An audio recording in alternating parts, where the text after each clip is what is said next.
In 1955, I was born a red diaper baby into a family of card-carrying, committed, fierce, active communists. And it was just the water that I swam in. My grandpa had been a Bolshevik. My grandma had beat up a police officer with an umbrella when she was protesting on behalf of the garment workers in New York. My dad was organizing the union, the Teamsters, in California, and was one of the organizers of the first integrated housing, the first integrated housing settlement for Ford Auto workers in the United States. And my mom was a very, very, very fierce feminist architect back in those days. And I didn't think much about it. In fact, communism to me was something wonderful and tender, and I felt proud of my parents. And in fact, some of my tenderest moments came with my mom, because she wasn't around very much, but she would sing lullabies to me. And of course, she sang Union songs. And the song that she would sing was, there once was a Union maid who never was afraid of goons and ginks and company things. And I thought the song was for me. I thought I was the Union maid. So when I was about 5, my mom took me and my sister outside of the country for a number of years, and we came back in 1967 to Los Angeles, and I was in 7th grade, wanting desperately to fit in. I was an expat, and so I started wearing those fishnet stockings, 1967, white eyeliner, and I had a huge crush on Adam Jones, who was the coolest guy in 7th grade. He was so cool. He was hot. He was really popular. And during this time, 1968 rolled around, and the Cold War was heating up considerably. The Soviet Union had invaded Czechoslovakia. We were getting deeper and deeper into the Vietnamese War, Vietnam War. The Tet Offensive had taken place. More and more Americans were dying, and Vietnamese were dying. And one day, my social studies teacher decided that it would be a great idea to discuss the Vietnam War in class. And so the consensus really fast by the class was, it's great that we're in Vietnam, and the commies are bad, and we should kill them. So, in a moment of sheer, not bravery, but wanting to be loyal to my parents, I said, well, because I thought it was a dialogue, my parents are communists. And there was this shocked silence. And then Adam Jones, the love of my life, shouted out, "Your mommy is a commie!" I was mortified. The rest of the class burst into laughter, and that afternoon I slunk home, really grappling with how do I make my way through these two competing ideas. And at dinner, my mom said to me, so what did you learn in school today? And I sat there and in my most pre-lawyerly voice, very convincing, I said, we need to kill all the commies. And that was the second shocked silence that I faced that day. And needless to say, my mom and I didn't actually talk about politics for about 30 years. After that, I became a feminist and a tree-hugging environmental lawyer, and really didn't think about communism until 2001, when I called my mom to say, guess what? We are bringing a red diaper baby into the family. And because we were going to be adopting a little girl from China. And I thought about it next. When we were in China in the heat of the summer, And I was sitting in a little hotel with a little tiny pink girl in my arms, and she was howling with fear. She was terrified, and I was terrified because now I was a mom. And so I began to sing to her, and I sang, "There once was a union man who never was afraid of goons and gangs and company finks and deputy sheriffs who made the raid. Oh, you can't scare me, I'm sick of the union." And she drifted off to sleep. And she did for many years after that, until she totally kicked me out of her room as a teenager. And what I have come to realize after all these years, whether it is, well, I have realized that the fomenters of revolution, the ones on the front line, are the ones who really care about their families and who care about what happens in the state of the world. And whatever happens after the revolution, you know, power corrupts. We know that. But in France, in Iran, in China, in Russia, I know that those revolutionaries were doing the right thing. And I want to say to Adam Jones, wherever you are, yeah, my mommy's a commie, and so's my dad, and Bubba and Zeta, and I am proud to be a red diaper baby.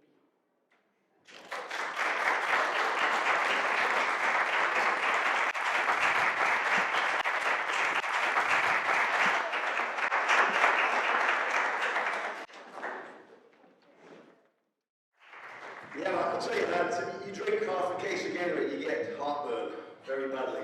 Especially when you sit there listening to James tell you how you should live your life, which is a story for another time. Yeah, I came here for a visit for 2 weeks. I thought I was coming for 2 weeks. I was living in New York City. I thought I'd come up here for I thought I'd come up here for a couple of weeks to sort myself out. That was 30 years ago, so I guess I sorted myself out. But before that all happened, I grew up in a part of England which is actually the birthplace of the Industrial Revolution, the Pennine Mountains in the north, between the cities of Manchester on the left, Sheffield on the right, Leeds on the north, Birmingham on the south. So it's a sort of a rural area surrounded by what were throughout the Industrial Revolution the hellholes of the world, you know, the workshops of the world, kind of China of its time. And where I lived was mills, a lot of mills, kind of like this, I suppose. The difference being that growing up there in the 60s and 70s, as I did, it rained a lot. You know, it's true what they say, it rains a lot, everything's green, brown, covered in mud. Or in the case of my village that I grew up in, working class village, everything was covered in cow shit because the farms were each end of the village. And they bring the cows through the village every day to milk them in the morning, in the evening. And they shit all over the streets. So growing up, that was a normal thing. You know, we'd just take that for granted that everywhere was covered in cow shit and smelled that way. I moved to Liverpool, which I found out doesn't smell of cow shit, but it has a lot of other funny smells going on. No, the thing is, back growing up at that time in England, it was pretty rugged. 60s, the swinging London thing didn't really reach us. I think the swinging London thing only happened in about a half square mile of London anyway. And certainly 160 miles north, we didn't know anything about swinging London.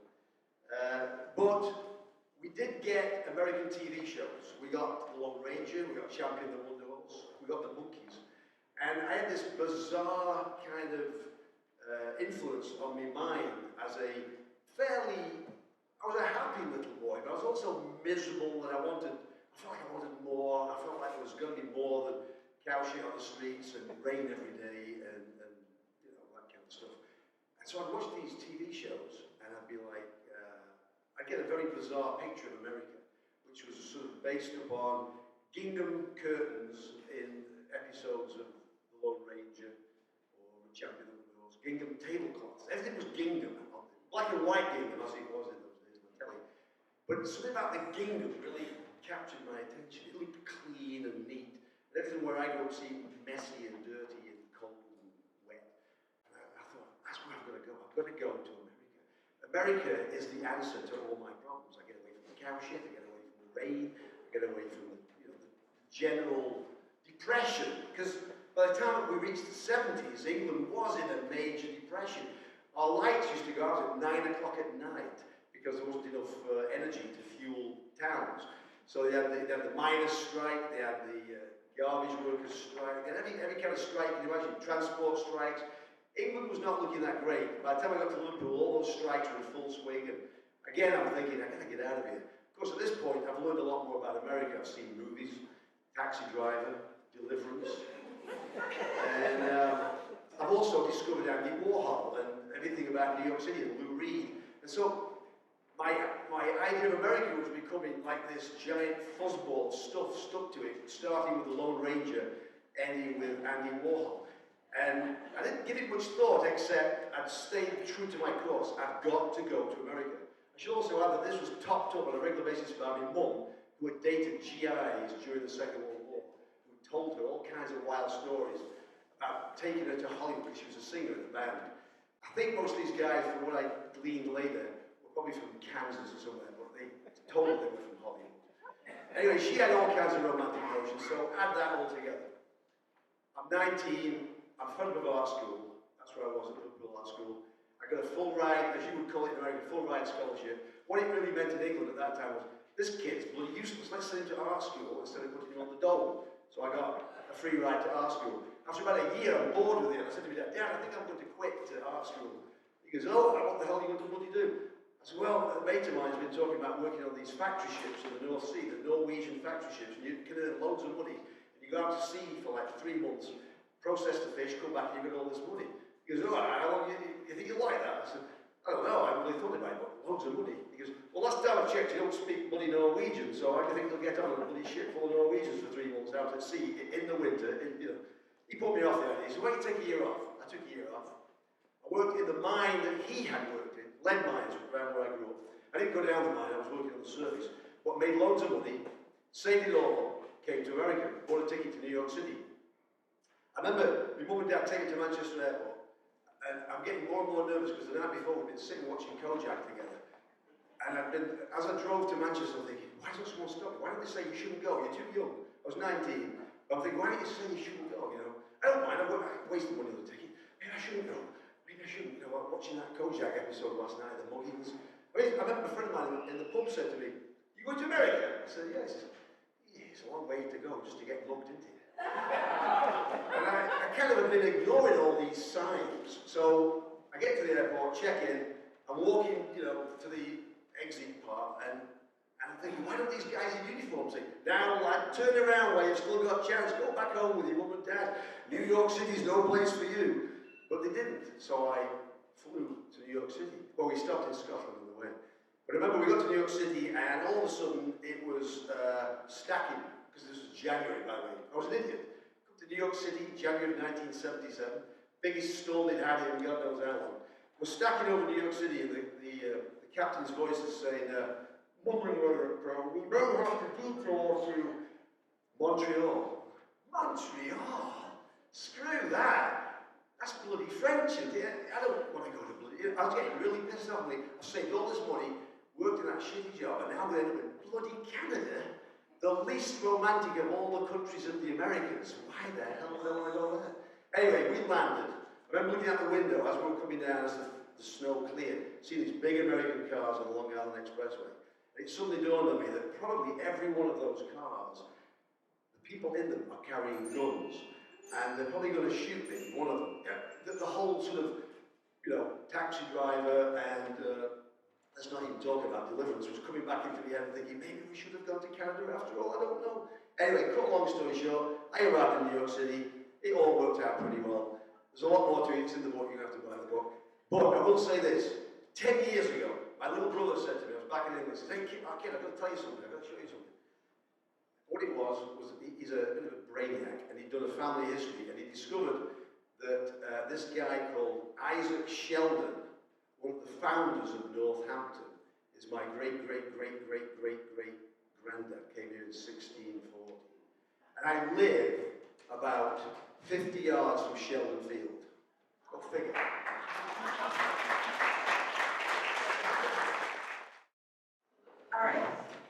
Okay, so I'm carrying that away.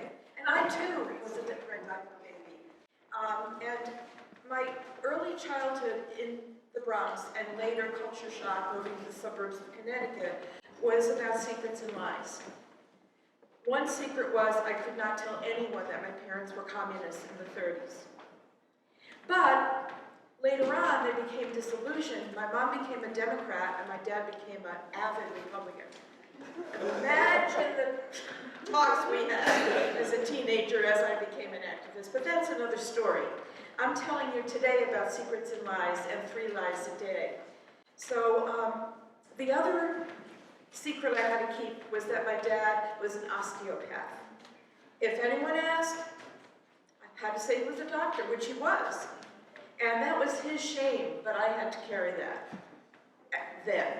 And the other secret that I had to keep was that I lived at my grandparents' house because my dad, when I was 5, ready to go to kindergarten, researched the school in our neighborhood in the South Bronx and declared that it was a rough school and children were beating up the teachers. I don't know how kindergartners beat up teachers, but that was the story. So I was transferred to PS 75 in my grandmother's district, and every day I'd walk home and have lunch at her house. How can a 5 or 6-year-old walk home in the big city? We don't do that now, do we? But we all felt perfectly safe because in New York, every neighborhood is a village, and everybody knows everybody. And there are people in New York City and the different boroughs who never leave their neighborhoods because everything they need is in that neighborhood. Subways, supermarkets, laundromats, delis with egg creams and corned beef sandwiches and Dr. Brown's cream sodas. Anybody know these things? Okay. So, when I was 7, every day my dad, who was a doctor, would drive me to school and make sure that I was safe, got out into the very cemented, gray playground where my little friends would meet me. And one day when I was 7, we were skipping and laughing and going into school, and they started talking about God. And I didn't know what they were talking about, because I never heard about God. And so I asked them, what did they say? They said, oh, God is everywhere. God, and God was a he. God can grant you any wish. It's called praying. You pray to God for anything you want, and you get it.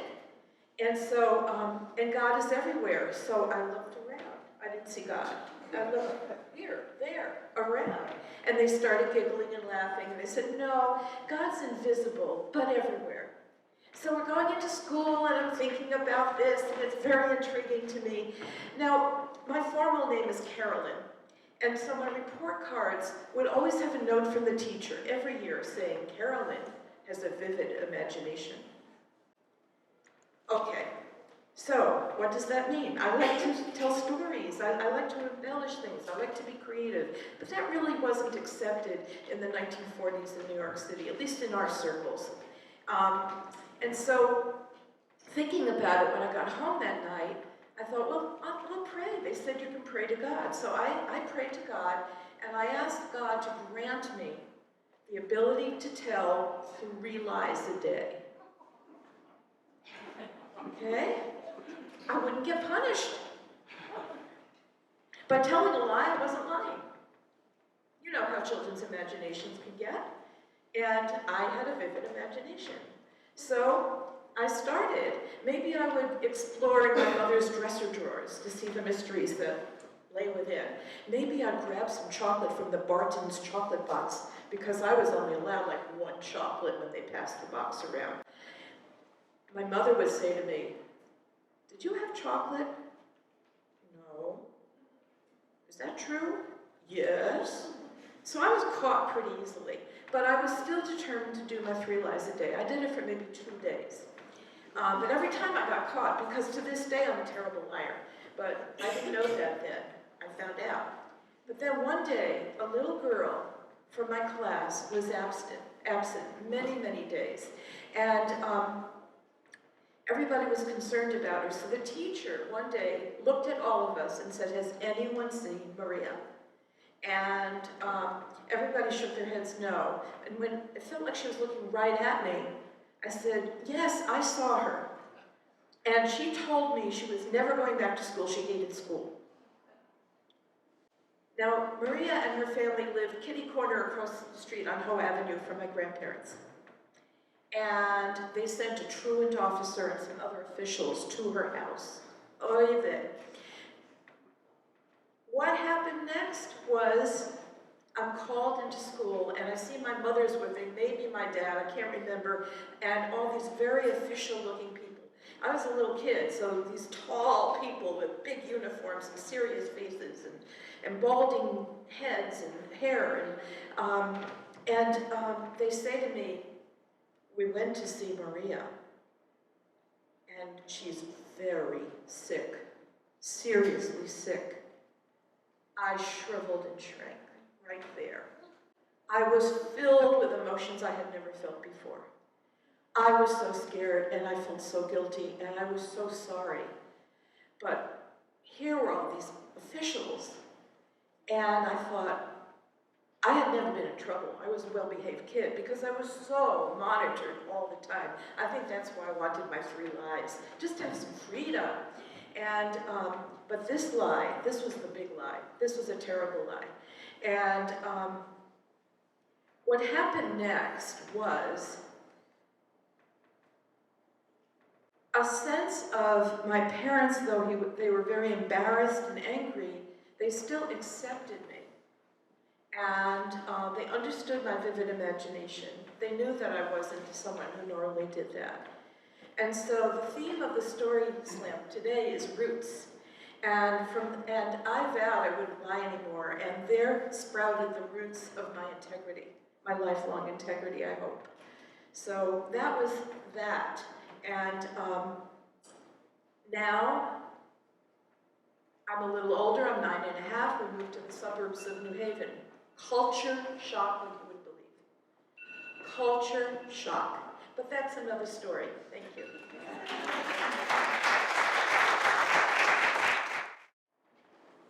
Well, I knew what a grandma was supposed to look like.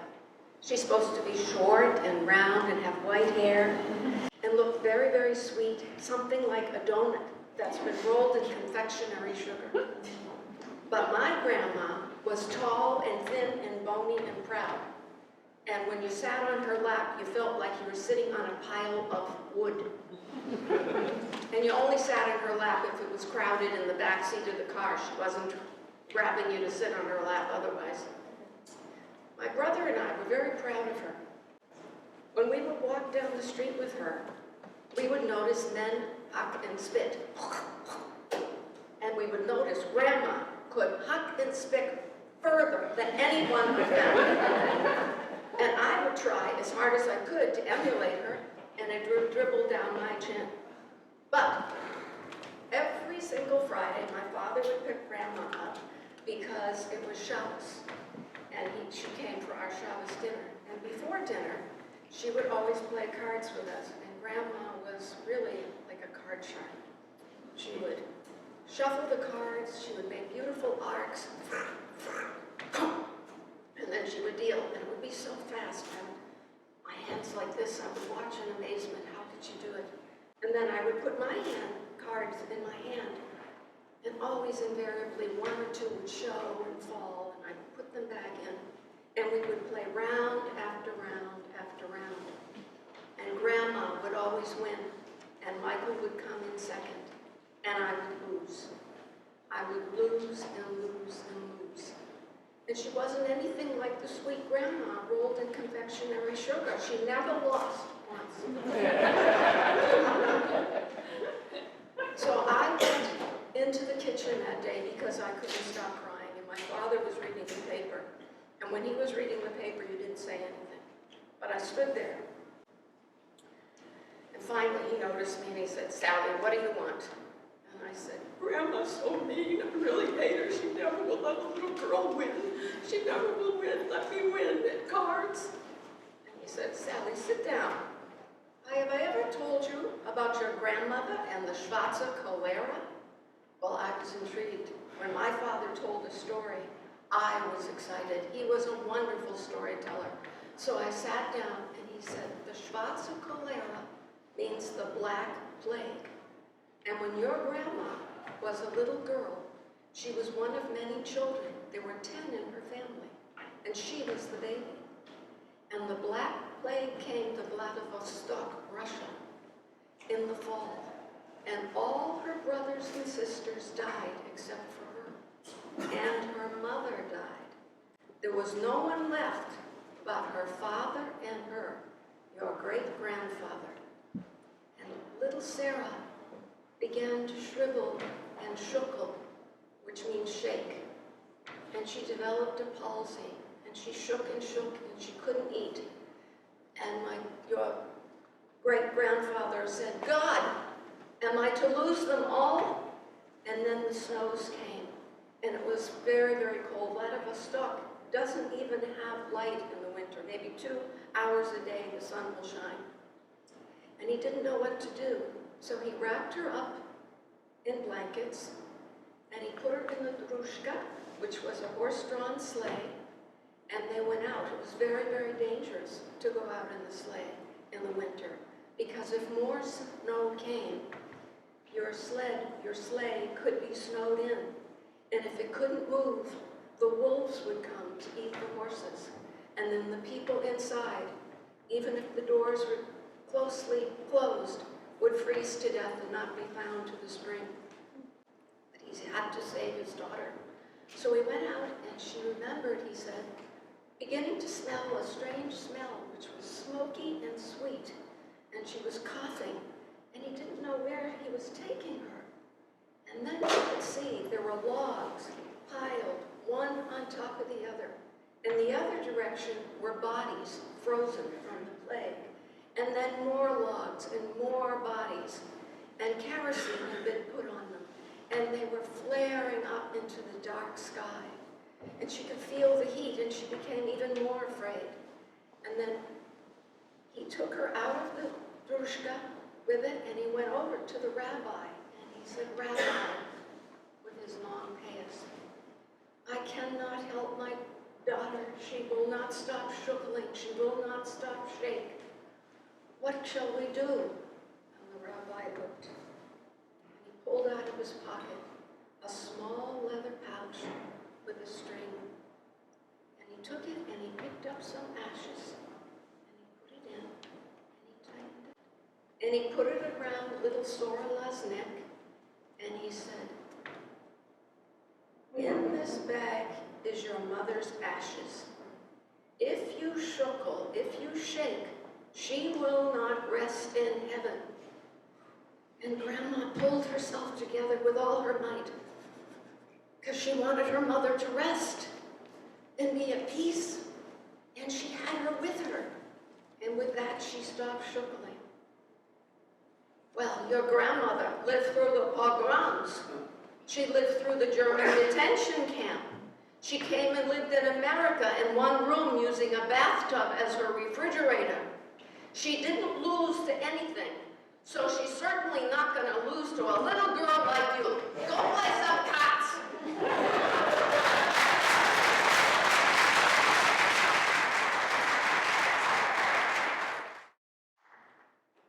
Hi, everybody. So, when I was growing up, I was one of those kids that had many embarrassing things happen to me, and I suppose all kids have that, but I seem to remember all of these embarrassing moments to very, very detailed structure. And at the root of every one of these embarrassing moments is my father reassuring me. And his reassurance came in the form of, for example, Dad, I can't believe I just fell down the stairs at the end of my concert. I may have broken my clarinet, but I'm very embarrassed. And my dad would reply, well, Tammy, you could have cancer right now like your Uncle Chuck. He has a 20-pound tumor in his stomach, so just be glad you're not him. And this is the kind of trial by fire I had throughout my entire childhood with my dad. So I would have other embarrassing moments. So, for example, when I was in marching band at the Grand National Championships and the last beat of the show happened, my cymbal broke and went flying across the the field, or another time when I was a senior in high school and going for my second year on varsity softball, and they cut me from the team, taking my little sister in my place. Every one of these embarrassing moments, my dad had an answer that would really put it into perspective that it wasn't so bad. So the story I'm going to tell you today is about one such moment that happened to me when I was a little older. And this takes place at a Hootie and the Blowfish concert, which back in the day was quite the concert. And it happened at this place called SPAC, which is Saratoga Performing Arts Center. Now this is an art center where a lot of the concerts, you could sit on the lawn, and it was an outside concert venue. So I went to this concert, and if you've ever been to a music concert, the worst part of the concert for a woman is having to wait on the bathroom line, because it takes so long, and you've paid money to hear these songs and listen to it and see it. So, sure enough, about halfway through the concert, I decided I need to use the bathroom. I go back to the bathrooms, and they're under construction. And so instead of a bathroom experience, there were about 30 porta potties in a line, and I had to wait on this line. And the line was slow, it was about 30 minutes long, and I'm trying to listen to the concert, getting more and more aggravated. Finally get up to the front of the line. And porta potty lines are different than any other bathroom line. I know in the women's room, when you walk in, you just have to stand in line at the door, and the next stall that opens, you get to take it. But in a porta potty line, for some reason, there's about a 20-foot space between the porta potties and the people waiting online for the porta potties. And rather than one long group and whichever next porta potty comes along, you get to pick. No, you have to stand on line and kind of a game of, I guess this is a good line, and just wait for the porta potty door, to open, and you take your turn. So here I am at the end of this line. Finally, I'm the next person in, and I'm really wanting to get back to the concert. And this is before cell phones, so I couldn't exactly tell my group I'm still online or anything like that. I didn't know anyone online with me.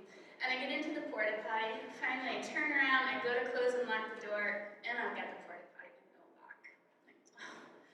Now, I know the women in this room have been in that situation. We've all been in this situation before. You have a few options. You can ask a friend to help you and hold the door. You can go to another line, or you can just do the one-handed business of holding the door open and trying to move on. So, not knowing anyone, I decided that was what I was going to do. Things were going fine. Had my toilet paper in one hand, had my door held in the other hand. I'm kind of squatting down, trying to make this as quick as possible. And all of a sudden, I feel a tug on that door. And that's like the worst thing in the world that you can feel in the middle of going to the bathroom. So I quickly tugged it back. The person on the other side of the door took that as their opportunity to tug a bit harder. So all of a sudden, I just felt that door open hard and open fast, and I was not going to let go. So I'm like, you gotta be kidding me. And I really think I could have held on to that door, and I did hold on to that door, but what I did not factor in was all the sludge and urine and everything that created a very slick surface for me to come flying out of that. And the moment I came out of that door, I just remember looking up, and very similar to this, with an audience back, that's what it was like. And I just remember coming out, and every person in that audience went, and very clearly, that was a really bad moment. And I remember the man who had opened the door on me looked at me in that moment and said, I'm so sorry. And that would have been okay, except he then pushed me back in to slam the door back on me, and I fell down again. So now I'm in this porta potty, and I've got all of this sludge all over me. I'm on the floor of the porta potty, and the worst is yet to come, because I knew I had to see that audience another time, as yes, I'm that person who came out of the porta potty. And this is not a dignified story, I understand that, but I came out of that porta potty the second time, and the audience all kind of had that awkward look. I gave it back to them, gave a little wave, and went back to my concert. And I thought, well, I wonder what my dad would have to say about this one. So I called my dad up, and I'm like, so Dad, guess what happened now? And my dad listened to the story, and he said, Tam,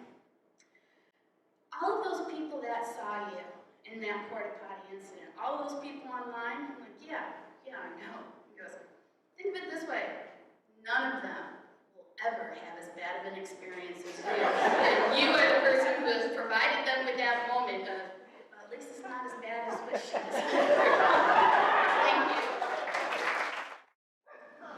So I'm going to start my story with a confession. I am a New York Giants fan. I hope that does not automatically preclude some of you from consideration for the story slam. My story is about how rooting has affected my life. The worst fist fight I ever saw happened in Veterans Stadium in 1990 between two guys who were rooting really hard for their team. The Giants were playing the Eagles on Monday Night Football. The stadium was full, and I don't know if you know anything about the Giants and the Eagles, but they are very fierce rivals. And Veterans Stadium, and the fans who go to Veterans Stadium for Eagles game, they are not known as being, shall we say, very welcoming. These are the fans who once famously threw snowballs at Santa Claus during a halftime show, and that is true. They also had, in the lower level of Veterans Stadium at the time, a jail and a courtroom set up, because so many people were getting into fights or drunken altercations, whatever it was, they needed a way to adjudicate people quickly. Which is to say that fights at Veterans Stadium were not that unusual. So it's halftime of the game, and I'm online at the bathroom. And Gail, I think that's your theme for your next slam, is people waiting online bathrooms. So the bathroom was crowded, and the line kind of came out into the hallway. So when people have to go by the hallway, they have to get past people who are waiting to go to the bathroom, which is a little bit odd. So not surprisingly, two guys kind of bump into each other, and they don't really like the fact that that happened. So one guy is there wearing a Giants t-shirt, and the other guy says to him, "The Giants suck." So the guy takes off the offending Giants t-shirt for some reason, to reveal, of all things, a Dolphins t-shirt underneath it. So in the coup de grace, his opponent says, "The Dolphins suck too." And they start going at it. Now, I don't condone violence, but I realized pretty quickly that I kind of wanted these guys to start fighting, because the more people who left the bathroom line to go watch them fight, the quicker I'm going to get to the front of the line. And it worked. We were all kind of like in 8th grade, we're all shouting, "Fight, fight, fight," and then people are kind of going to watch them, and I go into the bathroom. Just as I'm going to the bathroom, one guy had the other guy by the ear. He was banging his head on the water. That kind of crystallized for me what I had learned growing up about fans and rooting. I grew up in New Jersey, and I was lucky enough to have a friend whose father had season tickets to the Giants. So I used to go to New York Giants games all the time. And the thing about Giants games and Giants fans is at those times, the Giants were not winning a lot. Those were lean times, so I saw them lose a lot. And when I would leave the stadium, I would have this odd feeling of almost elation. Not because they lost or anything, but because there were 80,000 people who were more upset than I was. It wasn't that I wasn't upset, it's just that they showed it more. And now, something about Giants fans, I talked about Eagles fans, something you need to know about Giants fans. We all talk about animals sometimes. You watch those documentaries and they talk about animals, how sometimes they eat their young. That's kind of what Giants fans can be like. I once saw one group of Giants fans over here throwing snowballs at another group of Giants fans over here because they were upset about how they weren't rooting properly. This was during a playoff game that the Giants won. And they also had at the stadium these spiral walkways. And a regular halftime entertainment was people would go to the spiral walkways and they would throw change or dollar bills down. And then when people would be walking by at the bottom and they'd see the money, they'd go out there to pick it up. And then they get pelted from above. Hot dogs, pretzels, popcorn, beer. As I say, I learned pretty quickly when I was young that there's a difference between being a fan and being someone who roots too hard for your team. Because as it occurred to me, rooting for a team is really kind of stupid, because it really makes it all about you. We do it because we want to feel like we have some control over what the outcome is going to be, but we really don't. Then when our team loses, you know, a fan is going to be upset, sure, but someone who's a bad fan who roots really hard, they're going to do something stupid, like get angry, get into a fight, or set a car on fire, or all three. So as I grew up, I felt like I had my fandom under control. And then three things happened to me. One, I moved to New England. 2, I had children, 2 sons, who, much to my dismay, became big fans of 2 teams who I despise and whom I won't name. And the third thing that happened was the New York Giants played one of those teams in the Super Bowl. So this was a classic Super Bowl game. It was a fantastic game. The Giants won an improbable victory. I didn't expect them to win, but during the game I rooted, and I rooted shamelessly. I rooted so hard that I literally ripped the seat of my pants open. But I didn't change my pants because I figured it was some kind of a luck thing, so I wanted. But the real low point came when Tom Brady got tackled, and I celebrated a little bit too much. And I looked over at my son, my younger son, who was 5 years old at the time, and he had tears in his eyes. And I realized that he's looking at his sports hero on TV on the turf, and he's looking at what I hope is his real-life hero, who's celebrating the fact that his sports hero is on the turf. And after a while, he couldn't take it anymore. He left to go somewhere up in his room. Then a couple years later, the Giants played the Patriots again in the Super Bowl. And I still had those pants, and I put them on.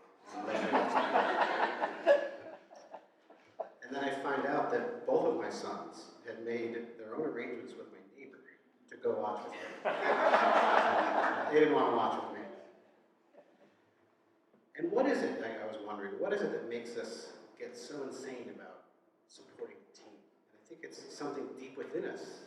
And maybe that's where the term rooting comes from, because it's like the root of our being that makes us do this.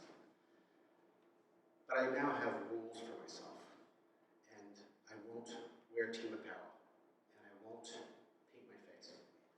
And I won't rub it in when my team does well. And I also got rid of the pants.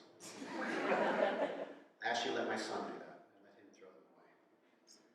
Because I realized that it's not whether your team wins or loses.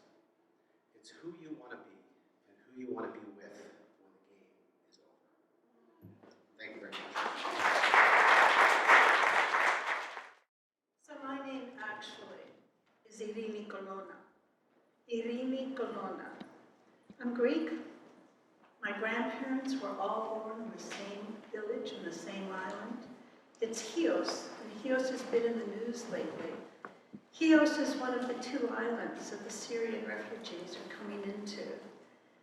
And after all of these years, this still makes me proud. I'm from Chios. Now, this is April, beginning of April. Every March I tell a lie. And the lie is, one of my Greek relatives calls and says, Irini, are you coming to the Carmelian dance?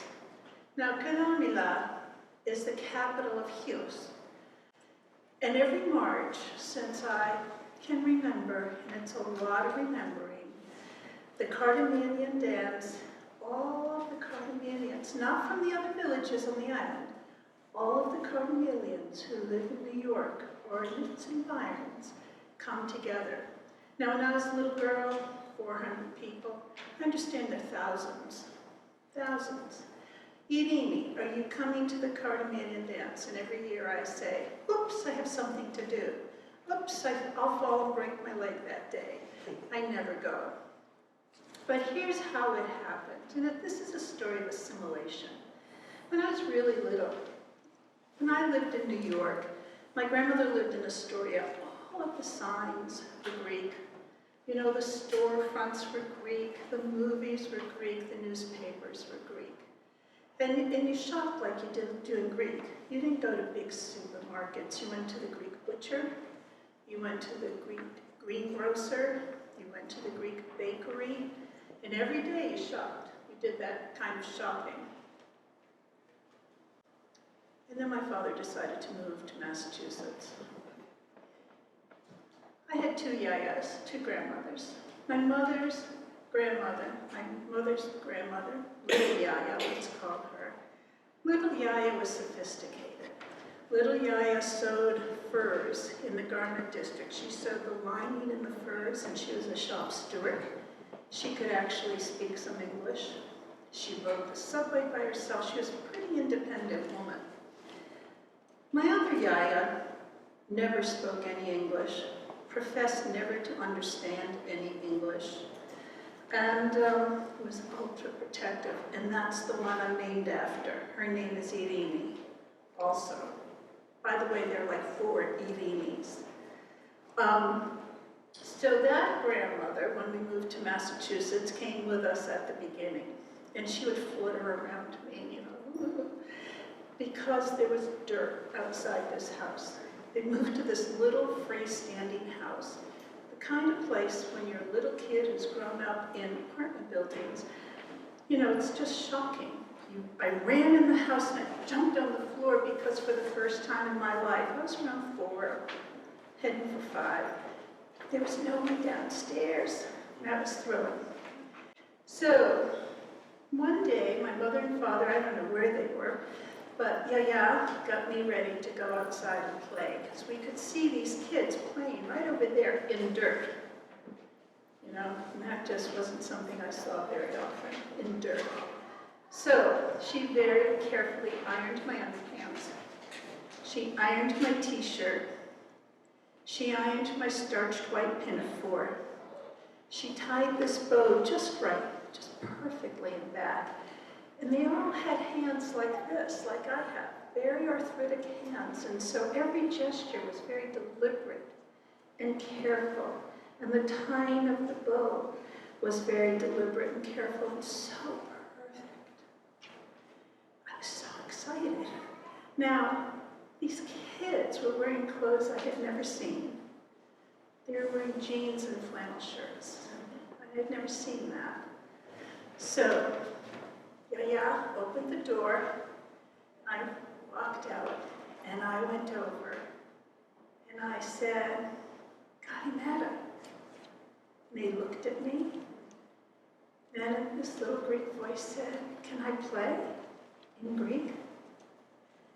And they looked at me, and they picked up stones, and they picked up dirt, and they threw it at me. Now my grandmother's watching this. I can't imagine how it must have broken her heart. I'm a grandmother now, you know, and I'm a fierce grandmother. I would have gone out and got those kids, but not that grandmother. She was fierce in her home, but not out there. So I came in, I had dirt on this white pinafore, my bow was crooked, I had dirt in my hair, they had thrown some stones at me. And that night, this was absolutely what my grandmother needed to hear to tell my father, you're moving back to New York, you're moving back to Brooklyn. So she told him, and his response was, you'll never speak Greek again.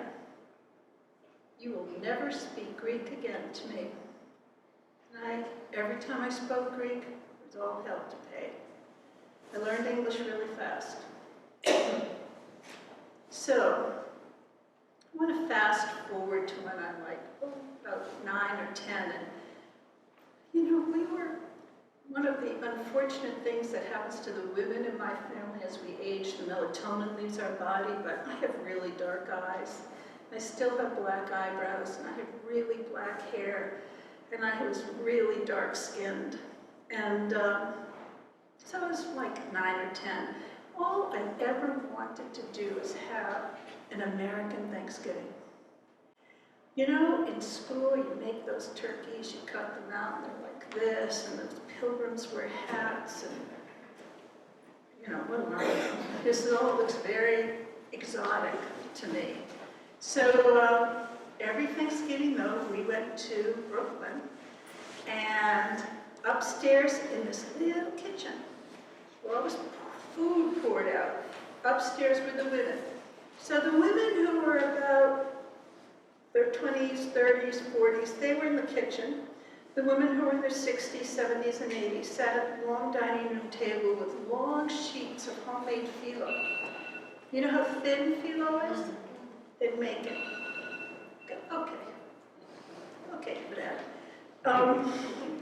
So what would happen is we would have Thanksgiving. There would be lamb, there would be dolmades, there is baklava, there is rice, there's all this wonderful food. And I hated it because it wasn't a turkey.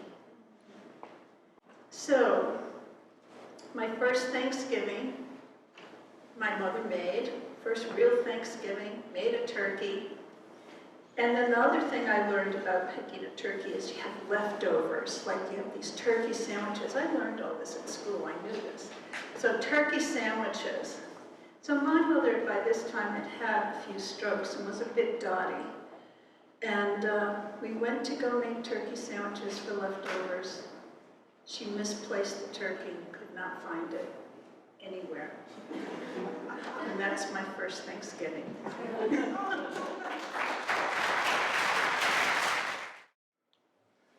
I just sold a house, a family house on Martha's Vineyard that had been in the family since 1932. My great-grandmother built it with her dead husband's life insurance money. But my family had been going to the vineyard since the 1880s. So we had a very strong sense of this was the place that you went in the summer.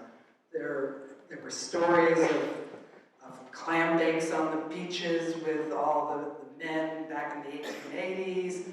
Stories, lots of stories about the summers on the vineyard. And I'd been going there every summer since I was 8 weeks old. But I became the one who was selling the family house on the vineyard. This was very sad for pretty much everybody but me, and my family couldn't understand that. How could you be doing this?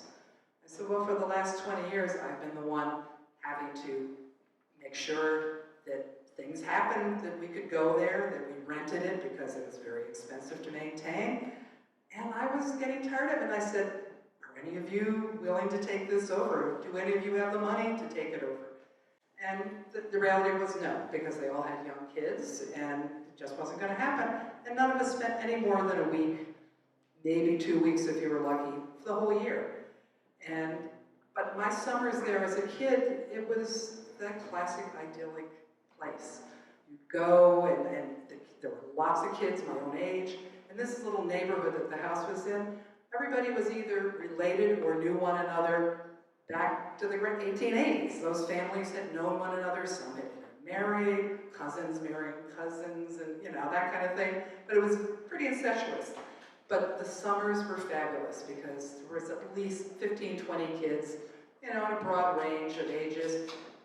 Most of the houses faced a salt pond where we had little rowboats and little dinghies, sailing dinghies, and there was a private beach and another little crab pond. So there was plenty of places that we were free to go as kids. I mean, now, my grandkids, you don't let them go off to the beach by themselves, or you don't let them go off a boat by themselves.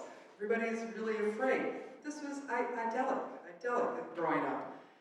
But slowly but surely, by the time I was a teenager, it was changing a little bit because nobody stayed for the whole summer. My family, we were one of the few that didn't. We were there for 2 or 3 weeks in the summer, but Dad would drive on the weekends and then he'd be there for a full week or something like that. But slowly you could see that changing. Nobody could spend the whole summer there. New people were buying houses, new people were building houses. And last summer, after my dad died at 100, he made it to 100 and he loved the vineyard, but he knew that it was time to let the house go too. So we put it on the market in June and everybody gathered to go. This was going to be the last summer that we were going to get to go to the house. And it was a very special house. So many memories for everybody. But this was also the first summer that my grandkids were old enough to actually get together, the cousins could get together, meet the neighbors' grandkids. These were people that I've known since I was 1 or 2 years old. And the kids were playing in the yards, and we used to do capture the flag. The kids were playing all these games. They were out on little rowboats in the pond.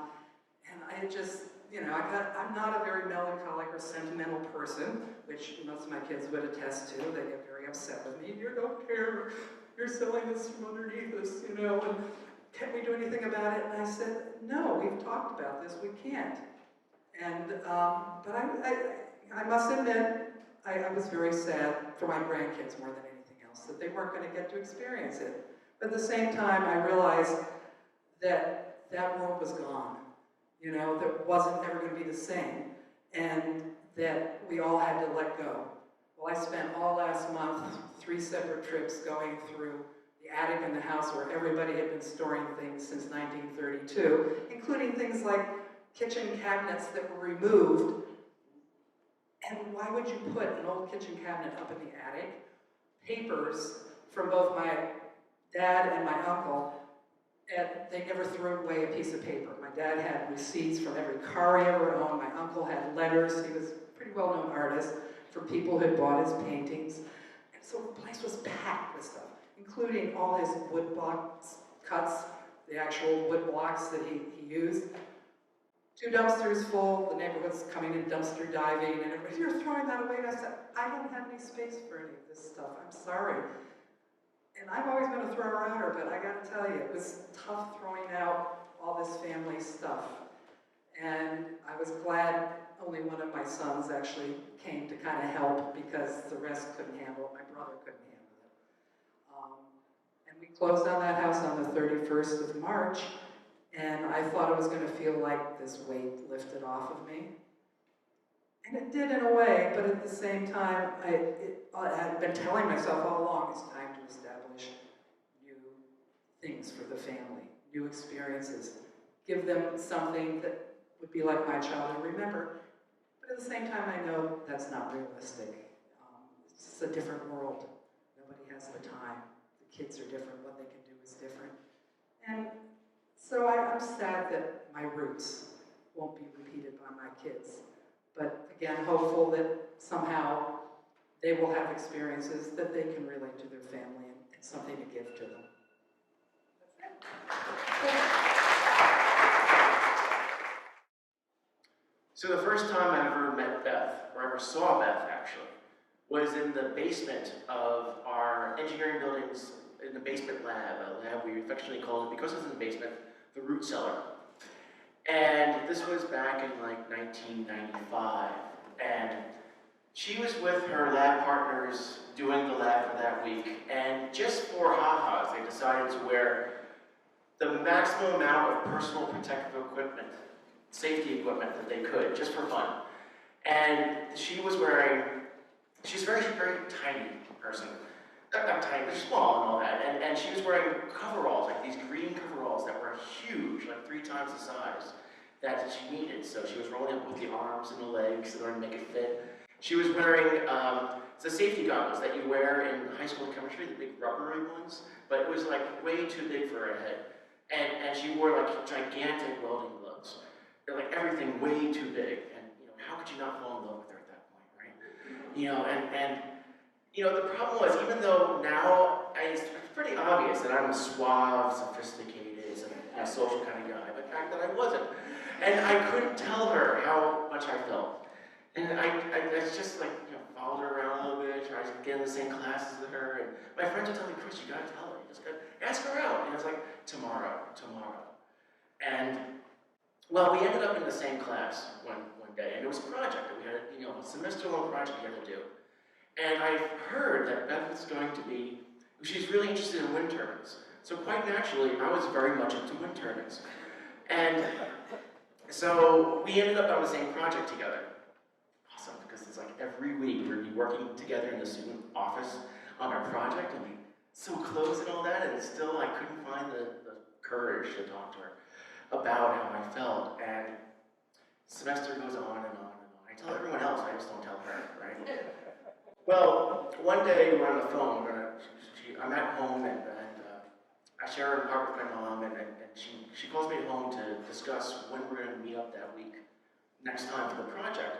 And in the middle of nowhere, she asked me, so, do you like me? I hear you like me. So I stopped talking for a second, I stopped breathing for a second, and, you know, this is the mid-90s, I'm on the phone with the cord, it goes all the way back to the phone base, and, you know, I don't need my mom to hear this conversation, so I go and pull the cord and the phone into my bedroom, and for added protection, I bring it into the closet with me, I close that door too. And after a long moment, I say, yeah, and she says, listen, I don't feel that same way, I don't like you in that way. And I think we should just be friends, and just finish our project well business-like. Now, what I wanted to tell her was, this isn't like, this is love. I love you. But the only thing that I could really muster up was just say, okay.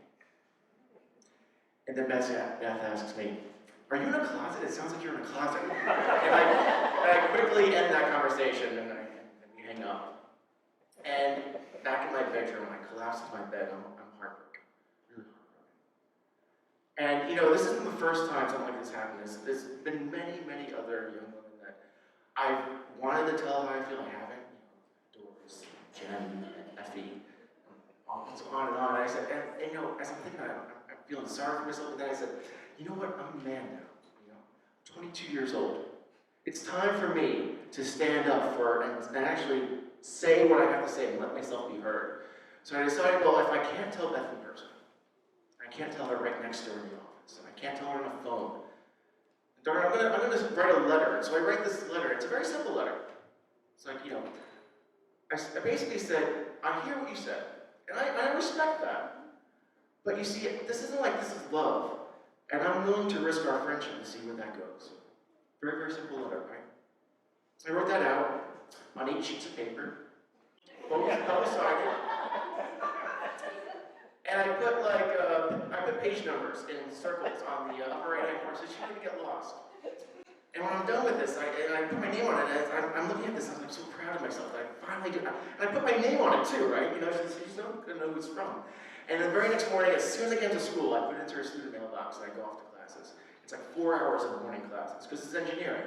And halfway through it, it's like, the only thing I can think about during class is, this letter and what I've done, right? And I keep thinking about it, and I think about this letter and what I've done. Because I'm 22 years old, and I've just written a letter that a junior high school student would write. And I need to get back. We're in a small school. Everyone's going to know about this. I'm going to be embarrassed. So as soon as there's a break, I run to the mailboxes, and the letter's no longer there. And I don't know what to do, and I figured, well, all right, this is what I'm going to do.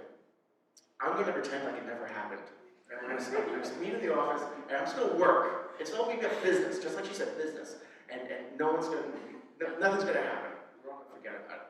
When we get into the office, it's Tuesday, we get into the office. And all these other students are there. And she's not saying anything, I'm certainly not saying anything. We're just working. Right? And then lunchtime happens, and all the other students, they all go out for lunch. And it's just Beth and me in the office together. And I turn to her to say something about the code that I'm writing. And all of a sudden, she just gets up without a word, gets up and walks out. And I get up too, I was like, wait, and she's already passed around the corner on the way out of the office. It's like, oh crap, But then I hear the door to the office close, slam shut, and I hear it lock. And Beth comes back around the corner and goes right up to me, and she kisses me. Now, I wish I could tell you this was like a Hollywood movie type of kiss, where it was all, romantic and suave and all that. But I was completely off guard there, and so my eyes were wide open, and my mouth just went up and down like a fish. But it didn't matter, because I finally was able to tell a woman how I felt. I mean, maybe it was a form of a 16-page letter, but I finally did it. Thank you. So while they're counting, I've got a story of Brooklyn. Brooklyn? How many from Brooklyn? How many here from Brooklyn? Hey, Brooklyn, yeah! Bronx is good. Bronx. But nothing beats Brooklyn. Brooklyn is where Bernie comes from. That's right. Brooklyn is where Woody Allen comes from. They come from right in my neighborhood. That's right. So my tale is also of Brooklyn. About my dad. He was a big man. With a big appetite for big food. Yeah, and as long as it was spicy, man's food, and hot, and fatty, and greasy, and salty. Real man's food. kielbasa and salami and pastrami. Unfortunately, my mom had banned all these foods from the house. It was not out of cruelty, she just had this ongoing project to keep Dad alive. Well, the only thing that she left, the only opening that he was bleeding for his old eating habits, was chopped herring. I don't know how this escaped a ban. Maybe it was because it was seafood. But Sunday was the day for chopping the herring. Mom called me into the kitchen. Bobby, here's $1, and I want you to buy half a dozen bagels. Okay, Mom. And Bobby, here's another $1, and I want you to get a quarter pack of lox. Okay, Mom. Dad comes running into the kitchen. Bobby, wait a second. Here's $1. Don't forget, a pound of pickled herring. Okay, Dad. So, I've got $3 now stuck in my change pocket of my Levi jeans, and I'm charging down to Coney Island Avenue to Izzy's appetizing store. Izzy is standing behind the counter. He's got this big, white, lock-stained apron on. It's white fish and all sorts of stuff hanging to it. And he's yelling out, "Next! Who's next?" I'm jumping up and down so he can see me behind the counter. Me! I'm next! Oh, what do you want, kid? Can I have a half a dozen bagels? Well, what do you want? Do you want salt? You want plain? You want onion? Onion! All right, 6 onion. What else do you want? Can I have a quarter pound of lox? What do you want? Belly? Or you want Nova? Belly. Quarter pound to eat belly. What else do you want? And a pound of, come on, kid, open it, say it. A pound of pickled herring. 1 pound pickled herring. Now I've got all this stuff. Shot there, holding it under my arm like a football, and I go charging home back down the street. I'm jumping over the cracks in the sidewalk, and I'm going zigzagging back and forth like a football player. I run up the stairs in 1171 Ocean Parkway. You can smell that Sunday morning smell of toasting bagels all through the building. Go into the apartment, I put the bag down in the kitchen, I ran into the living room, sat down next to my brother, Johnny. He's watching this 10-inch black and white Motorola TV. Hopalong Cassidy is shooting it out with the bad guys. All right, Mart, give it up. Never. Bang, bang, bang, bang, bang, bang, bang, bang. That's what Hoppy pulls out his gun. I warned you, Mart. Bang. Bart goes, ah! Shut it out of my hand. That's right, Bart. That's how good guys shoot. All of a sudden, from the kitchen, I hear my father yelling, "Bobby, Johnny, come here, come on, I need your help." Johnny immediately slides under the sofa. I can't fit. I'm trying to get under there. My father grabs my feet and pulls me back. "Come on, Bobby, give me a hand. Wait, I'll give you a man hand." So, I'm standing in the kitchen. My father picks up a knife. He looks like Toscanini leading the orchestra. Okay, now, up there, Bobby. You see that? Up in the cabinet, I want you to get down Grandma's old chopping wooden chopping bowl and the chopper. Okay, Dad. So I pull over a chair and I start to climb up on the chair, reaching around inside the cabinet. Meanwhile, Dad is starting to slice up the onions. 2 big Bermuda onions. Slicing, and I can hear him sniffing. His nose is starting to run. Sweat's pouring down his forehead. Oh, Bobby, these are beautiful onions. Dad, I got the bowl, Dad. I passed it down to him. And here's the chopper. And down Grandma's big 2-bladed chopper. Come down, stand next to him. Dad takes the herring, the pickled herring, throws it into that big wooden bowl. Then he takes the onions that he just chopped up, throws them into the bowl. Oh, the smell, it's good. Tears are running down everyone's faces. Bobby, all right. Put in the vinegar. And he opened up the vinegar and stuck it in front of me. The smell, I'm just out of the bottle. Oh, it's going right down my nose. I can feel it right up to my eyeballs. Come on, Bobby, come on. Don't be a sissy. Put it in. Oh, come on, that's not enough. Put it in.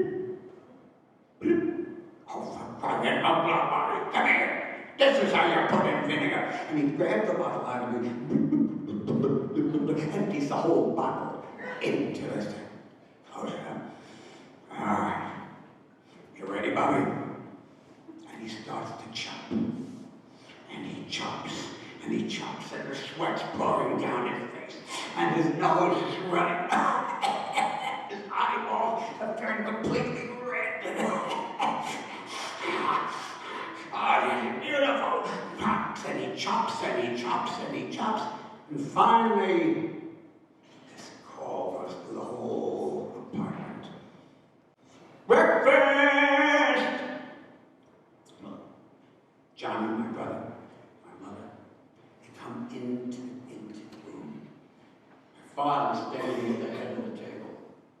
Right in front of him is a platter with quarter-pounder lox on it.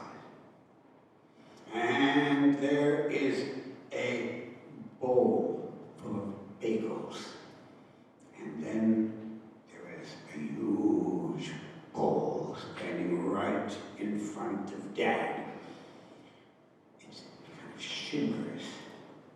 It looks like it glows. All right, Bobby.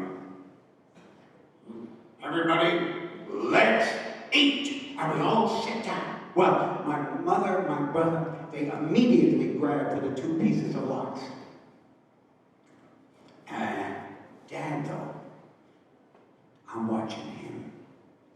He picks up this bagel and he slices it into 4 exact slices. Gotta watch the diet, you know what I'm saying? Then picks up one of the slices and he begins to pile on the chopped herring. Digs into it. Puts on another spoon. Now he's starting to breathe heavier and heavier. The sweat is pouring down his face. He picks up a slice of onion, puts it on top, opens his mouth wide. His breath is coming faster and faster. My mother is staring at him. She's afraid he's going to have a heart attack. She's staring. He opens up wide. And then he finally bites down. Oh! Suddenly, his eyes pop open. His eyeballs roll back in his head. His mouth opens. Sweat explodes from his forehead.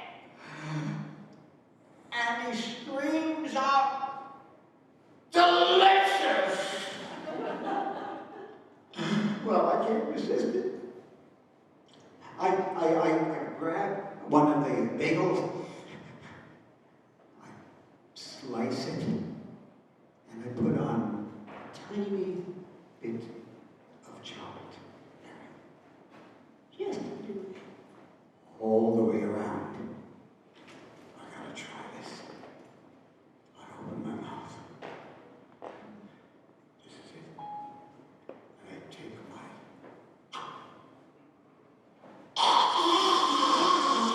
The brine, the vinegar, it hits my throat. The nostrils, the fumes are going up my nostrils. I can't even see. I just run over to the sink. I turn on the faucet. I put my mouth right under it.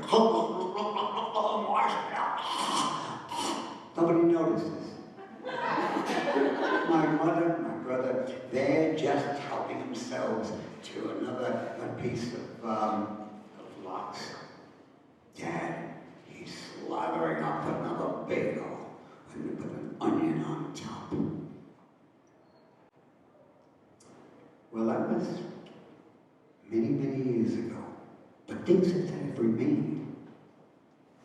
Because I still love a beautiful, appetizing counter. You know, with lox from not just Nova and Belly, but lox from the Gaspé Peninsula, from Alaska, from around the world. $7 for a quarter pound. But my eye always stops at the chopped herring. And for a moment, I can see my father's face. He's sighing and he's smiling, and the sweat's pouring down his face. And I'm so tempted to try it. But then the brine and the vinegar and the memory come back, and I passed it by. In all these years, you were among the very first people to ever hear this recipe. But I beg you, for your own sake, and for the sake of your children, please forget it.